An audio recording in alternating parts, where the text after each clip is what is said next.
Welcome to the FNO InsureTech podcast, a place where movers and shakers from all points within the insurance ecosystem gather and discuss all things InsureTech. We talk about how technology and innovation are affecting and driving change in the industry. Here are your hosts, Lee Boyd and Rob Beller. Hey, podcast world, welcome to another scholarly. Ooh. You haven't said that before. Book review-ish Yeah. episode of FNO InsureTech. Yeah. I am your co-host. They haven't been able to get rid of me, though they've tried, Rob Beller. And Hey, I'm Rob. here with my other co-host, who they've tried to get rid of, but haven't been able to, Lee Boyd. Hi, Rob. How are you today? I'm great. I'm all excited about the fact that we're kind of doing a book review here, right? We are. It is a real book. It's a real insurance book. This isn't a book that's like Yeah. 14 pages No. for my grandson. No. No, there are no drawings in this book. There are no drawings in this book, no pictures. But it's a fascinating book and subject. A ton of interesting information. You know, we are such an enormously prominent podcast. Yeah, huge. All 12 people who listen to our podcast Thank you. would certainly agree with that. Yes, thank you very much, by the way. Yeah, you know who you are. Yeah, our parents, Well, our aunts and uncles, No. and Astrid. Yes. We get approached with different opportunities to interview people all the time. And we got approached for this interview, and we looked at each other and said, wow, this seems really interesting, but maybe it's not exactly up our alley. And so we asked the third party to send us the book. Right. We're going to talk about the book. Let's send the book. Send the book. And so they did. And we saw the book and immediately said, we need to have Dr. Josephine Wolff from Tufts University on the podcast to talk about her book, Cyberinsurance Policy, Rethinking Risk in an Age of Ransomware, Computer Fraud, Data Breaches, and Cyberattacks. We had to have her on because cyber is huge. Cyber is something that everyone thinks about. Everybody who owns a company or works with a company, you all think about it. And the insurance behind it is something that a lot of people don't understand. A lot of people, myself included, it's sometimes over our head. How do you price these things? What are you doing? What are the trends, right? What's the history of cyber insurance? What's the threat landscape? And she's on today to talk about that and give us an introduction to the book. We are here to educate you and see if we can't take 45 minutes of your time and put it to good use. Isn't that right? Yeah, absolutely. So let's do it. Let's jump into this interview. Let's not waste anyone else's time any longer and get right to our interview with Dr. Josephine Wolff, the author of Cyberinsurance Policy. Hey, everybody, we are here with a special guest, a very unique guest for our podcast. For those of you who know our podcast, we don't have a founder. We don't have a carrier person. We don't have a venture capitalist, right, Lee? Right? No, I don't think we do. We'll find out, but I don't think so. We have an author, and a college professor. Yes. And an authority on the world of cyber insurance. Today we have with us Josephine Wolff, who just recently published a book called Cyberinsurance Policy, Rethinking Risk in an Age of Ransomware, Computer Fraud, Data Breaches, and Cyberattacks. Welcome to the podcast. Thanks for coming. Welcome. Thank you so much for having me. Where do we find you today? I'm in Cambridge, Massachusetts, near the campus of Tufts University, where I teach. Oh, that's cool. What do you teach at Tufts? So I teach cybersecurity policy. I'm interested in questions of who pays for cyber attacks and whether the entities that end up paying for them are also the ones who are in a position to do a better job defending against them. And if not, sort of how you reconfigure the policy landscape so that those incentives are aligned with the stakeholders who can do a better job of defense. Wow. Well, we're dying to hear all about that because we find cyber insurance to be this overwhelming, huge problem that, I mean, how do you eat an elephant one bite at a time, right? I mean, isn't that it's so intimidating. It's so intimidating. And I'll say it was really intimidating for me starting this project because I'm not an insurance expert. I don't come out of the insurance world like you guys do. I come out of the cybersecurity world. So the project I did before this one was sort of tracing the aftermath of a bunch of serious cyber attacks and trying to understand kind of after all the lawsuits and the settlements and the dust settles, who ends up paying for what, and trying to trace out that kind of narrative of who is responsible for this? And are we doing that right? Are we holding the right people responsible?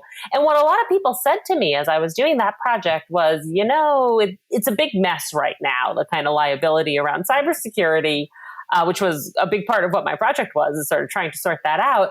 But what's going to happen is the insurers are going to come in 3, 5, 10 years, and they're going to sort of sort this out, right? The way we manage expensive risk as a society is the insurance firms collected a lot of data and they build these models and they sell policies, and they're going to figure this out in the next few years as they get more data. And so I thought, okay, well, if that's what the future is, then I should really learn something about this industry. But I came in very much as a novice around insurance and sort of learned the language and learned a lot of the processes very much new, starting just in the past 4 years or so with this project. Well, we're thrilled to have you in the family. It's not unlike Welcome how many to of us come. insurance. Many of us come to insurance through kind of a side door, and but then we fall stay into it because, as I'm sure you found, it's a wonderful and fascinating enterprise. And so let's start so that everybody knows where we are to begin with. Let's ask you to take a minute and tell us about the book, Cyber Insurance Policy, and what the book is about and who the audience is for the book. Sure. So to my mind, the book is really about 3 things. And the first one is really a history of cyber insurance and understanding kind of where did these policies start in the very late 1990s, around 1997? How do they evolve over the past 25 years in terms of who's buying them, what kinds of cyber-related risks they cover, where the sort of, third-party coverage starts to expand into first-party coverage, how the policies you can buy today in 2022 are different, really quite dramatically different from the kinds of policies you could buy even just 10 years ago. And just trying to sort of set out how did this industry come to be and give some sense of how fast it's changed. Because I do think that sort of when you line it up against other areas of insurance, you do see a pretty remarkable timeline in cyber insurance in terms of how quickly insurers have been trying to ramp up and not just sell more policies, but sell policies that cover a much wider range of risks than they were doing 5, 10, 15 years ago. So that's the first section is that history piece. And it leads into the second section, which is looking at claims disputes. Looking at sort of a bunch of examples and in lawsuits in many cases where companies file claims related to cybersecurity incidents, right? In some cases, it's a disruptive cyber attack, like the NotPetya attack by Russia in 2017. In some cases, it's sort of a business email compromise or computer fraud case, something like company gets an email that says, hey, here's an invoice for $1 million, please transfer this to me. And the company goes ahead and does it. And then they file a claim with their insurer, and they have sometimes these disputes about, well, was that really a cybersecurity breach, or was that just you being an idiot and responding to a phishing email? And those distinctions really matter in terms of sort of, do we cover this or do we not, based on the language of the policy.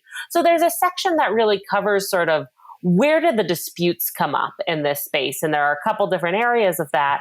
And how have we seen the insurers trying to sort of carve out, here's what we do cover, here's what we don't cover, in this incredibly sort of diverse and complicated risk space, right? I think one of the things that's different about cyber insurance than a lot of other kinds of insurance is you're not talking about one type of risk. You're not just talking about fires. You're not just talking about floods. You're talking about something that can look like a data breach, something that can look like ransomware, something that can look like a denial of service attack. And it can be very hard to sort of define, here's what's included in this policy, here's what's not included in this policy when that threat landscape is shifting so much. And then the third part of the book is really about policy.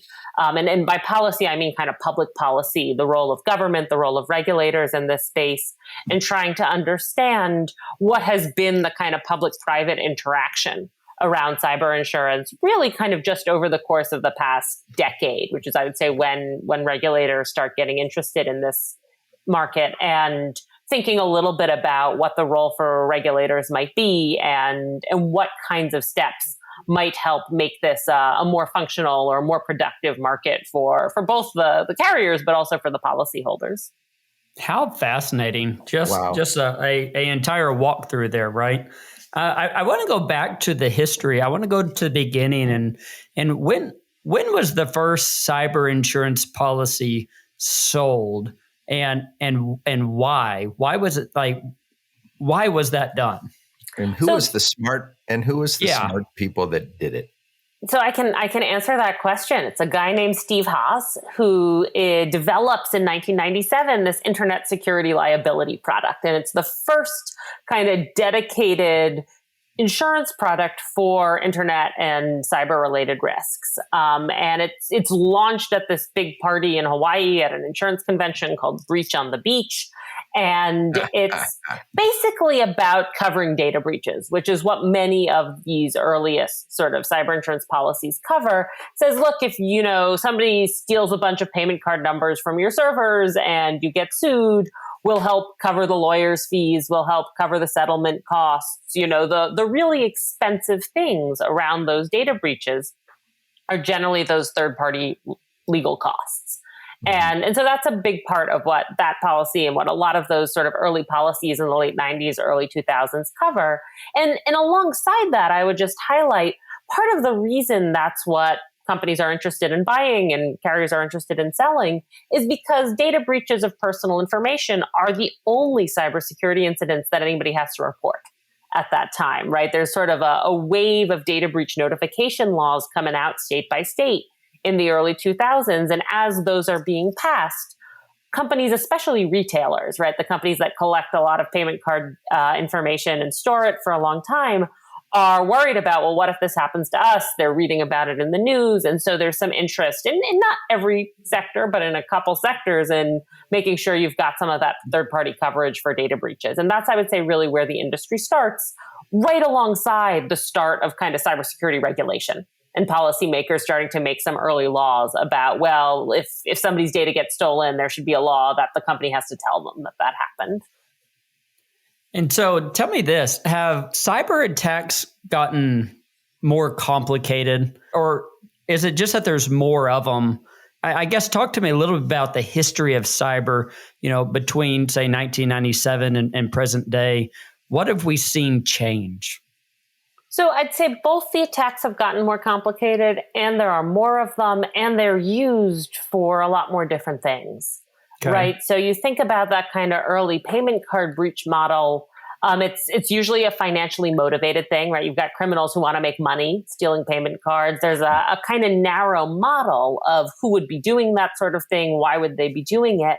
And you think about where we are today, and there's a much more diverse set of actors in this space, right? You've still got financially motivated cyber criminals, of course, but you've also got a whole bunch of governments that are using cyber operations for a variety of reasons, right? It could be to collect intelligence and perform espionage, but it could also be to target critical infrastructure of a country you're at war with or something like that.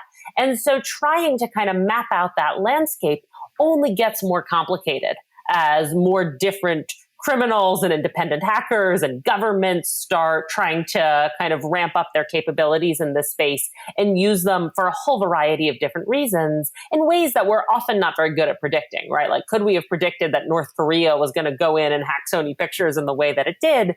That wasn't something we really had a good model or precedent for. Right. I have to ask you about, and Lee brought it up, the threat landscape. It just seems to be nearly infinite I don't even know how to ask the question. Talk to us about the threat landscape today and how that drives it. It has to drive how the policies are written and what's covered. You just don't know. There's a new clever danger right around coming tomorrow or next week. Yeah, I mean, that's a hugely important piece of thinking about this whole area is the whole part of cybersecurity where you wrap your head around what the threats are is actually kind of a whole methodology and expertise area on its own that we call threat modeling. And people take classes and specialize in kind of, if I'm sitting in a big company, how do I enumerate all of the possible threats, which, as you say, is, a very, very, very long list, and then go from that to saying, okay, here's what I'm going to prioritize. Here's what I think is sort of most likely or most important, and kind of boil that down to something manageable.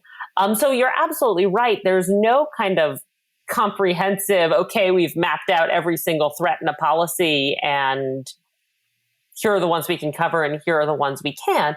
It's much more sort of, we divide them up into some categories and then something happens that the insurers hadn't really anticipated. And sometimes there's a long legal battle, right? We're seeing some of that now. And so I think it's very much a sort of evolving area in terms of, first of all, there are threats that we can sort of talk about that haven't happened yet, right? So I could say to you, if the electric grid in the Northeast of the United States went down, that's something people have thought about, but it's not something we've seen happen. And if we did see it happen, we don't know exactly what it would look like or who would be behind it or what the impacts might be. And so that part of it is hugely difficult. And I think in the insurance space, what I find so interesting is insurers have this notion of all risk insurance, right? Of sort of, we'll cover everything except what we carve out, which on the one hand would seem really relevant for a domain like cyber. But, and I think this is where we sometimes see the insurers struggling, when we think about all risk policies, those are usually policies that specify a very particular class of assets that you're protecting, like property, right? And you say sort of all of the risks to this particular property are going to be covered. Whereas when you're talking about cyber, you're actually not even sort of specifying necessarily a particular kind of property, right? It could be damage to data. It could be damage to operations. It could be damage to a whole bunch of different things. And so you have this sort of even broader sense of a whole bunch of different possible risks that could cause a whole bunch of different kinds of harm, and trying to really drill down and list those out in a clear way is hugely difficult, right? I really sort of, I think in the book, it comes across that I'm criticizing the cyber insurance industry, and sometimes I am, but I'm also hugely sympathetic to what a massive challenge that is. As people who work in the insurance industry every day and have for a long time, one of the things we know is the insurance industry is pretty good at being clever and protecting itself so that it's still here. You're talking about an industry that's hundreds of years old, that has, in fact, significant players in it who are hundreds of years old. So they're adept. The insurance industry is adept at writing policies that won't bankrupt it. You must have seen that there's a lot of cleverness going into this, even though it's quite dynamic.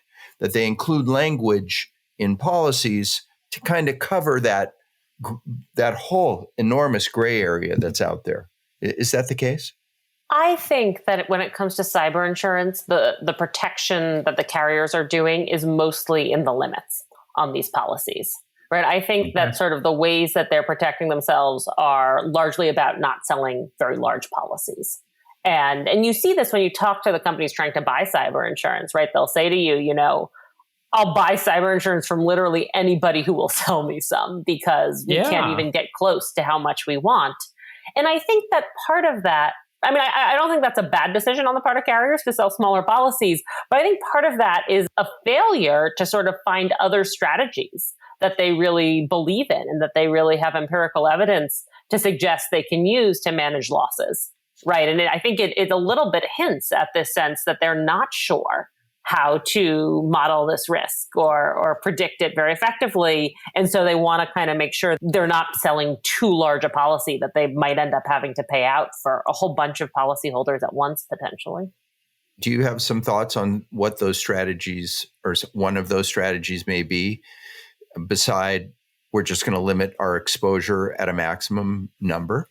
So the dream, right, the ideal for people like me who care about cybersecurity was that the insurers were going to come in, they were going to start selling these policies, and they were going to collect a whole bunch of claims data on what cyber incidents are happening. They were going to get a really good handle on the threat landscape. They were going to say, okay, we know exactly how many ransomware attacks are going on. We know which safeguards companies had in place that actually worked to prevent them and which safeguards didn't. They were going to put together all that claims data, and then they were going to use it to go back to their policyholders and say, okay, moving forward, you need to do X, Y, and Z to protect your systems. And that was going to kind of reduce everybody's risk.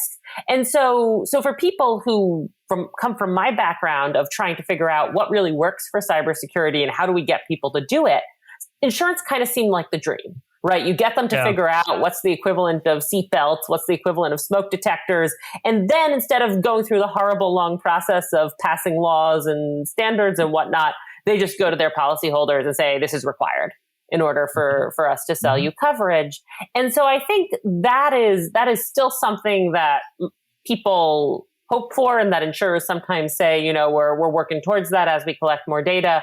But I think that's the part that has not really happened in terms of trying to find an alternative to just limiting the maximum of policies. If you saw strategies that insurers really believed in to drive down risk, then I think they would be willing to sell larger policies to companies that met those security criteria. And I think instead they look at a lot of their claims data and they say, encryption, multi-factor authentication, all these things we're requiring, they're great, but we're still seeing companies with all of that stuff in place get breached. And so we're not confident that we can sell them really large policies because it's just not clear that the correlation between driving down risk is there with those security controls we're requiring. And isn't it just also a problem that one little mistake, one little slip of a protocol, some yo-yo at a desk somewhere who didn't pay attention one day because whatever, and one little slip, and it blows all the structural adherence that had been done? Yeah, and I think another way to say that is there's tremendous nuance in the security sort of posture of any organization. So you go out, you apply for cyber insurance, you're going to get probably a long questionnaire of, mostly yes or no questions. Do you have an incident response plan? Do you use two-factor authentication? Do you encrypt data at rest, right? All of these things. And you're going to sit there and you're probably going to answer yes, yes, yes, yes, yes, right? Because that's how you get cyber insurance. And you're not going to be lying for the most part, right? But if you are Colonial Pipeline and you answer the question, do you use multi-factor authentication? You say, yes, we do. And then it turns out that there were some older accounts that nobody remembered to deactivate that came online before two-factor, and somebody uses one to compromise your pipeline, right? There's a sort of complicated set of answers to these questions that it's really hard to glean from a questionnaire, right? How could an insurer ever have known that without coming in and sort of doing a full audit of Colonial Pipeline systems themselves? And how can you do that with a product you're trying to scale up to thousands and thousands of customers? So with that, are you finding that insurance companies are delaying and paying their claims because of these legal challenges or new legal challenges coming up that insurers are saying, hey, yeah, I know that we might owe that, but now because of this new information, we've got to dig deeper and see if we actually do. Is that going on? So there's definitely some claim denial happening. I would say there's not a ton of it. There are, I think, fairly strategic efforts on the part of the insurers to decide which battles they want to fight here. Yeah. And often, I think the ones that actually sort of go to court and advance to the point of everybody spending a lot of time and money on the dispute are really the ones that the insurers are hoping will set a strong precedent for them for a very common class of attacks. So I would say that's more common in what I saw than kind of the individual arguments over, we're not going to cover this because you said you did X and you didn't. Those tend to sort of wrap up more quickly, sometimes mediated through brokers and folks like that. And that, I think, has been an easier process than some of the bigger disputes. I see. I want to go back to where you were talking about companies saying, I'll buy cyber whenever I can get it. Is there a shortage of cyber insurance out there? Capacity. So I think it depends on whether you think that this risk is priced appropriately, which is a question that I would say nobody can answer very, very reliably right now, myself included. There's certainly more demand than there is supply, right? Whether that means there's a shortage in the sense that we'd all be better off if there was more cyber insurance available is a little harder for me to say. But what I think is interesting about that is we've seen in the past few years just tremendously rapid increases in the price of premiums, right? So there's a sort of spike in 2019, 2020 in ransomware claims. And the profitability of cyber insurance starts diminishing pretty rapidly in a way that makes insurers very nervous. And so the premiums shoot up, right? You talk to people who say, oh, there was a 200% increase in my premium, 250% increase in my premium. And even so, I still talk to a lot of companies who say, I can't get as much as I want to, right? I mean, I'm angry that it costs so much. I don't understand where this increase came from when I invested so much money in security last year. But even so, I'd like to be able to buy more than I can. So with that, I'd like to jump back to where you were talking about the data and how your dream was that the insurance companies would collect this data and they'd be able to come out and do a lot with it. Is there a place for a third party to come in and aggregate this data and educate the public? Is there a need for that? And if so, is there any profit that could be found in that? Or would that be a nonprofit type of situation? So I think it's an interesting question. I don't know the answer. I do know that there have been several attempts at this, and there are some ongoing now. The United States government is in, 5-6 years ago, was in discussions with some of the insurers about, is there a government role in trying to create a cyber incident database repository type thing where different companies could sort of turn in aggregate information about cybersecurity incidents and have it be anonymized? Because one of the big fears with reporting cybersecurity incidents is, you're going to report a ransomware attack and then you're going to get all this unwanted bad publicity and all of that. So there was a little bit of interest in sort of whether the Department of Homeland Security or someone like that could help facilitate some kind of clearinghouse for incident data. As it turns out, there's perhaps not a huge appetite for reporting that data voluntarily, which was the idea at the time. There's now sort of an industry consortium trying to do something similar to say, can we pool some of this insurance data and all learn something more from it? That's a relatively new initiative. We'll see what comes of that. But I would say people are still trying to figure out, first of all, whether this is something that the insurers are willing to share, right? Yeah. There's discussion of, we wish we had better data. We'd like somebody to help us with the data. It's not always clear when push comes to shove that they really do want to share the claims data with each other. And then I think there's an open question of, even if we can get to that point, even if we can get to the point of bringing together the data from all these different insurers, can we learn anything useful from it? And that, I think, is also a hard question, because I would say on the whole, the insurers have not been able to learn a lot of useful stuff from their own data. So maybe you put it together and it becomes more useful, but maybe there are actually some more fundamental flaws there. What about the cybersecurity industry? I mean, I would think that they play a key role in this, right? Absolutely. Their job, ultimately, their goal, I should say, is to make sure this doesn't happen. Isn't it kind of that simple?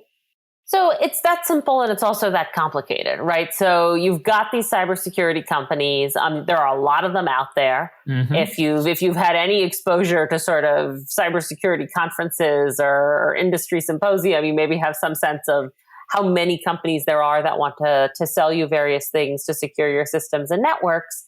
Many of them now partner in some capacity with some of these insurers. Right. So when you buy cyber insurance, you often get a list of sort of, here are our recommended vendors for incident response, or we think that everybody should be using this intrusion detection system or something along those lines. What I think is really striking about those partnerships, and I write a little bit about this in the book because I think those partnerships are really interesting, is they're often not linked to any real change in your premium. right? So the insurers will say, okay, we want you to partner with this company, or we want to do a scan run by this assessment firm. But that won't actually change the question of how much you have to pay. It's not like having a fire alarm or in your house. Exactly, right? I think it's a little bit in the spirit of experimentation to a lot of the insurers, right? They're like, we'll try partnering with these different security firms. I think they feel that the really good incident response firms who can sort of get in there when something goes wrong and help recover are often helpful for their policyholders and worth sort of being able to point them to. But I don't think there's always a lot of confidence that these are partners who can actually reduce risk. And the security firms themselves, some of whom are really good, don't have a lot at stake when something goes wrong, right? They're not the ones who are financially liable most of the time. Right. Are the insurance companies partnering with these vendors to actually go in and mitigate the losses after an attack? Or do they rely on the companies or the individuals to hire their own people? So usually the way this works is the insurers will send their policyholders when something goes wrong to one of their panel of sort of approved lawyers. Okay. And so the first thing that will happen is you'll be directed to a lawyer. In some cases, the 1-800 number on your insurance policy will actually just directly go to one of their law firms. And the lawyer will then kind of direct the process of hiring a forensic responder who comes in and tries to recover systems and get stuff back online and kind of coordinate the whole process. And I think one of the interesting things from a data collection standpoint, right, that question of well, why don't we have better data? Why haven't the insurers been able to learn more from these incidents? Is that often because a lawyer is coordinating this whole process, a lot of the findings, a lot of the documentation is actually shielded under work product doctrine or attorney-client privilege. And the law firm doesn't want to share it with the insurer, doesn't want to give them the incident report or something like that, because they worry then it could be discoverable if there's litigation, it could be used against them. And so there's this sort of complicated dynamic in which you're trying to protect against possible future litigation, but by keeping things a little bit more protected in that space, you're also not able to learn from the incidents as much as you might want to. So let's talk about CGL. Sure. I'm sure, and I know you have a whole section in your book. Many people say, but I have liability insurance, right? And talk a little bit about that. Yeah, so one of the things that really interested me in sort of walking through some of the claims disputes here was the, to my mind, kind of systematic way in which the insurers try to carve cyber-related stuff out of existing lines of insurance. And I think that's, again, very understandable because you've got these big sort of established important lines in your company, and you don't want to risk them on this kind of volatile, uncertain area. And the one that I would say the insurers most effectively managed to say, we don't cover any cybersecurity incidents under this existing line is commercial general liability insurance. And you see a big fight about this with the Sony breach, not the North Korea one, but an earlier one in which a lot of PlayStation users' personal information is stolen. And there's a lawsuit because the most litigious cybersecurity breaches are usually the breaches of personal information where people say, you let my information be stolen, I deserve some compensation or something from you. And there are these big class action lawsuits. So Sony gets sued. And they have data breach insurance, right? And this comes back to the question of sort of how much coverage can you get in these spaces, right? You see other cases where companies have some cyber insurance or breach insurance, but they don't have enough. So Sony is looking at this big class action suit and they say, well, we've also got a lot more under commercial general liability. Let's use that, right? Here we are, we're being sued. We've got commercial general liability, which covers certain kinds of sort of publicizing information harm. So for instance, if Sony itself had accidentally released all of its customer information, that would have been covered under commercial general liability if they had then been sued for that. And so they go to their insurer, they try to make this claim. The insurer says, no, absolutely not, right? This was not something that you did yourselves. This was something that came from an outside party, from the hackers. And they go to court and the court rules in favor of the insurers. Right, and says this is not what commercial general liability insurance is for. Commercial general liability insurance is about stuff that your own employees do, and this is something, the line that I remember from that court case is the hackers did this, right? This was not your fault. And what I think is so interesting about that case and about the sort of commercial general liability thing in general is you've got these two parallel lawsuits that Sony is involved in.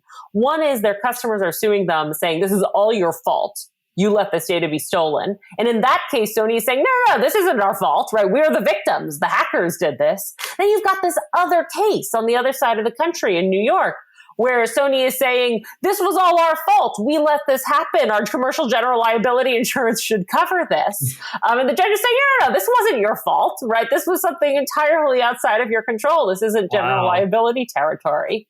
And so you sort of see there, I think, the first wave of insurers pushing back against the idea that their existing lines will cover data breaches or other cybersecurity related incidents.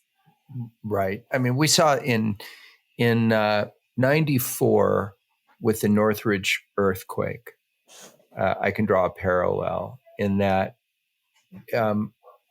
most insurers were liable for earthquake damage as a result of the Northridge earthquake.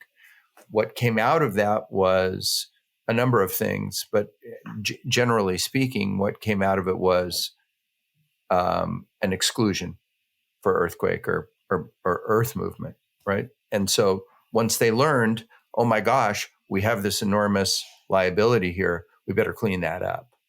And I'm sure you see that. I'm interested in the definition of cybercrime because I'm thinking to myself, it's one thing if it's 2:00 in the morning, I'm in front of my computer, I'm hacking into a system somewhere versus Russia,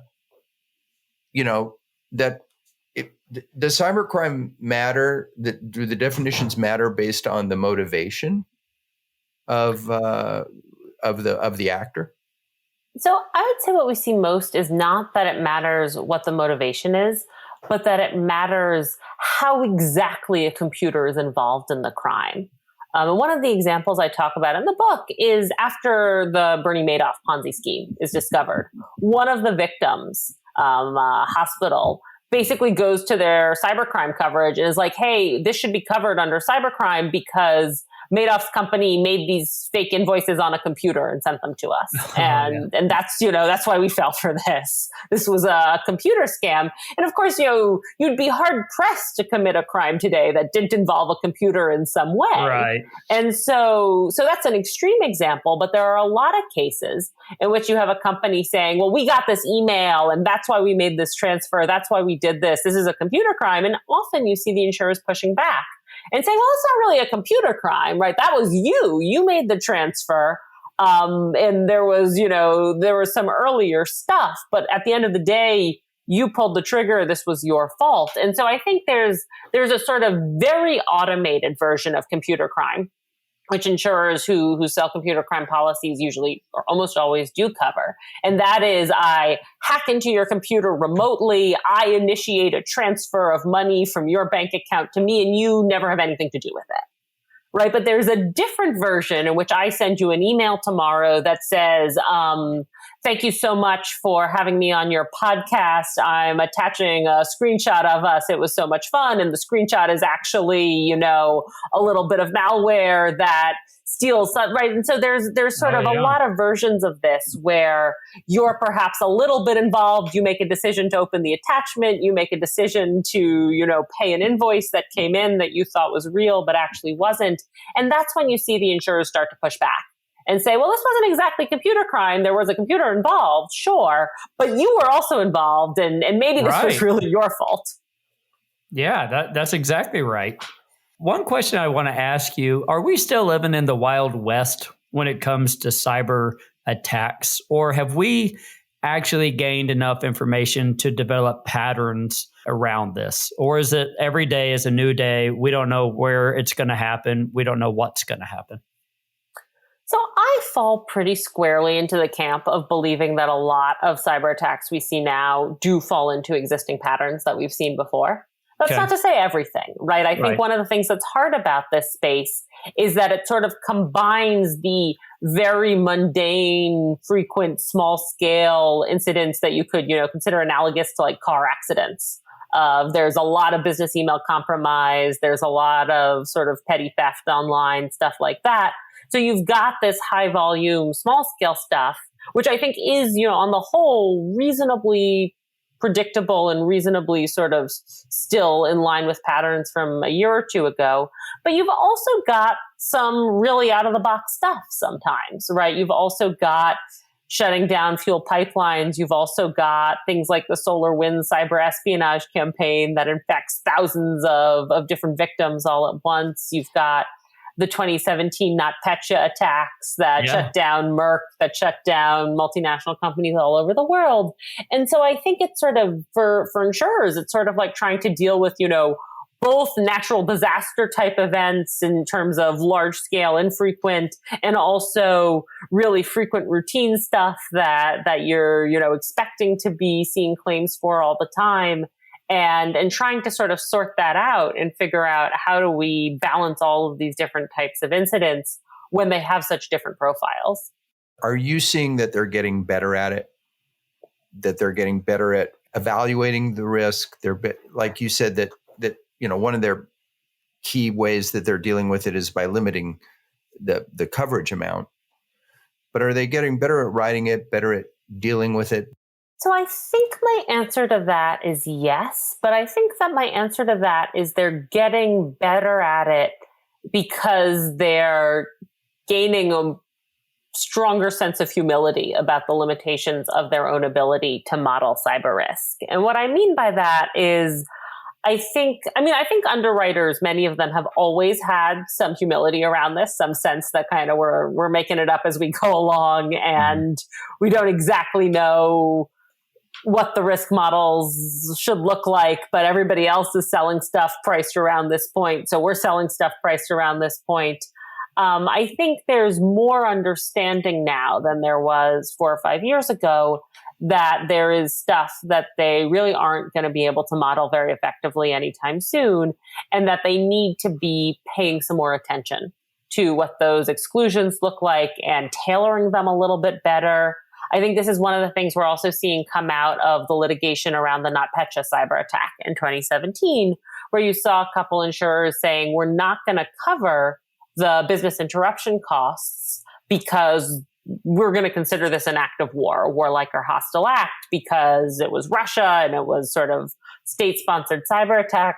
And you had a ruling back in December of last year of a court that was very skeptical of that interpretation, that really rejected it and said, you can't just decide that like every state-sponsored cyber attack is an act of war. Right. And so I think now you're seeing insurers go back. Lloyd's just released some guidance on this and say, okay, we need to kind of tailor our exclusions a little bit more to cyber and not just be relying on these legacy boilerplate exclusions that say, we don't pay for war, things like that. And so in that sense, I think they're getting better at recognizing the limitations of what they can and can't cover, what they can and can't model. I'm not sure I think they are getting significantly better at the actual risk modeling piece. So I want to ask you a couple of questions in the time that we have left about you, because both Lee and I find this very interesting in a few different ways. First of all, how does one decide to write a book about cyber insurance policy? It's a good question. I think, for most projects, for me at least, you don't go in thinking you're going to write a book. You go in and you think, maybe I'll write an article about cyber insurance. How much could there be to say, really?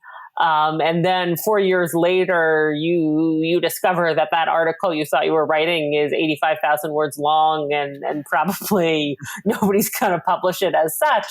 And so I think it's really it was really a gradual process of discovering, oh, wow, there's a lot going on here. There's, a lot of nuance and a lot of complexity to this market.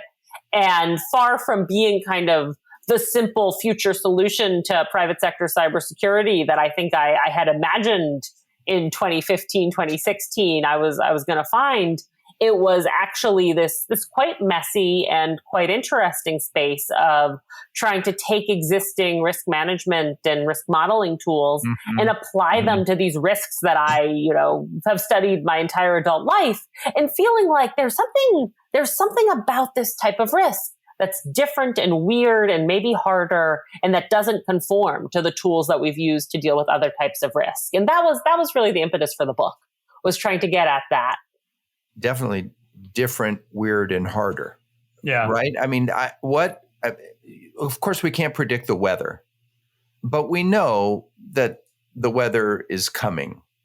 You know it's fall. These things are going to happen. It's summer. These things are, generally speaking, or you can read the weather through satellite imagery and data. This feels like the Wild West. It continues to feel that way, and it's also very interesting to me how it's used. You've written about Twitter, some about Twitter, and some of the problems they've had. I mean, it's just all over the place. It's all over the place, and so. That's very interesting to me. I do want to ask you, how does it feel whenever you go to the MIT Press website and you see your book on the very front? Is that a pretty cool feeling? Oh, it's incredible. I think when you write a book, you're often emotionally invested and attached to it. Yeah. I think this one, for two reasons, was particularly important to me. One was that it felt like such a niche topic, right? I couldn't believe they were going to let me publish a book about cyber insurance. I still can't believe anybody's ever going to read it besides my mother. And it feels really incredible to sort of take what felt like the weirdest, narrowest little corner of the space and get to do so much with it. And the other piece of that is I wrote a lot of this book kind of during the darkest, most isolated part of the pandemic. And it was so important to me. I can't tell you, to kind of have a project that I cared about and I could throw myself into when I couldn't leave the house. And so to see it out in the world is a really incredible feeling. That's amazing. Yeah. And how's the reception been? Reception's been really fantastic. I've been so thrilled that sort of people are reading it and engaging with it. And in some cases, I think especially kind of coming from the folks who sell cyber insurance, very violently disagreeing with it. And that's actually really wonderful and really sort of useful and fruitful for me. Why are you getting that kind of reaction from that audience? And I'm sure not always, but sometimes. Yeah, certainly not always. I think that the sort of smaller, startup-ier cyber insurance firms feel like they've really figured this out and take some umbrage to the tone of the book, which is largely about kind of the ways in which cyber insurance has not lived up to the promise of helping us figure out how to deal with and prevent and mitigate cyber attacks. And so I think that there's some resistance to that narrative of saying, well, just because the big carriers don't know how to do this doesn't mean that there aren't some of us who are really tech savvy who do know how to do it. And that's, of course, fair, right? The book is not about every single carrier, every single insurer. Right. And I think the other piece of this, and this I think is actually a pretty fundamental disagreement between how I think about cyber insurance and how some of the folks who sell it think about it, really has to do with sort of what I encompass in that umbrella. So for instance, I talk about denials under property and casualty policies, right? After the NotPetya attack, some of the companies that get claims denied are filing under property policies that explicitly include damage to data caused by malware, right? That's something that you can negotiate in your property policy, or you could negotiate in your property policy at the time.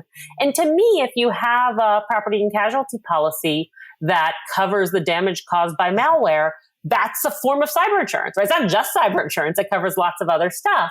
Mm-hmm. And so when I write about that and sort of the ways in which insurers are refusing to cover certain kinds of state-sponsored cyber attacks and stuff like that, I think some of the cyber insurers say, well, that's not even cyber insurance, right? Like you're sort of conflating too much in this space. Whereas I think one of the challenges we have is that we think about cyber insurance in too siloed a way.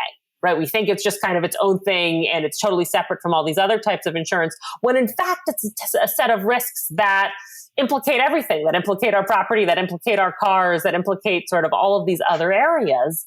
Yeah. And so I'm sort of somebody who believes in thinking about it more expansively, whereas some of these firms really want to say, this is one specific product line and you shouldn't sort of be mixing up all of these other types of insurance with it. So do you know how big the global cyber insurance market is? Do you have a number? So it was about $6 billion in premiums annually 4 years ago. Now we're probably looking at a little under 10 billion. Mm-hmm. And going going up, but not going up as fast as it was in 2017, right? There's a moment when it's pretty explosive, and then things start to sort of slow down a little, both because the carriers pull back a little bit, and also because the premiums get really high, and a lot of companies are sort of a little bit more wary of is this really worth it? And also, I think because some of these legal fights have put some of these companies a little bit on notice of, are you telling me I'm going to pay all this money for a cyber insurance policy? And if Russia does something, I'm not even going to get coverage for that because you're going to call it an act of war. So I think there's still growth, but it certainly hasn't shot up in the way people were predicting 5 years ago. As the box that it covers gets maybe a little tighter, a little smaller. Yeah, I think that's right. I have one last question for you, but I just want to say two things first as we reach our conclusion. One is you have to come back next time. We want just to do stories. Oh, I would love that so much. That'd be fun. Let's do that because I can't imagine the stories, right? And we really want to hear those. And so does our audience. We'll do that. Not only is there entertainment in that, sadly, but also there's learning to happen through that. So we'll make sure that Alicia gets you booked soon to come back and do. We're going to do a cybersecurity, cyber insurance story time with you that we would love. I would love that more than anything. The last thing I'll ask you is this, which is a question that you finish your book with, okay? And that is cyber risk different? Gosh, I'm trying to think of a really succinct and pithy way to answer that question, which has, been the motivating question for this project in many ways. And I do come back to the answer that it is. I come back to the answer that this is a different set of risks, and it's different in that it is not a single set of risks. It's different in that you cannot, to my mind, list out every cyber risk and put it in a policy and say, we're keeping this separate from everything else. You have to be thinking about it in the context of every other type of risk. You have to be thinking about it in terms of how it's going to interact with your auto insurance line. You have to be thinking about it in terms of how it's interacting with your property and casualty insurance line. And because of that interconnectedness, right, just as we sort of talk about the interconnectedness of the internet and how it links together all of these different companies and users and individuals, I think these risks are really interconnected in ways that are very scary for insurers, because the last thing you want is a risk that could affect all of your policyholders all at once because they're all sharing the same computer networks, they're all using the same software.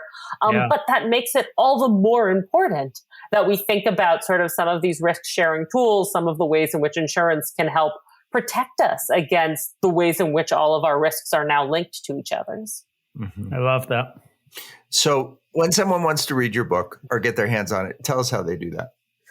It's out from MIT Press. You can order it from their website. You can order it from Amazon, Barnes & Noble, all the usual suspects. It's, I would dare say, one of the only, if not the only, books on cyber insurance policy out there. So I believe that you will not be too confused in looking at that range of offerings.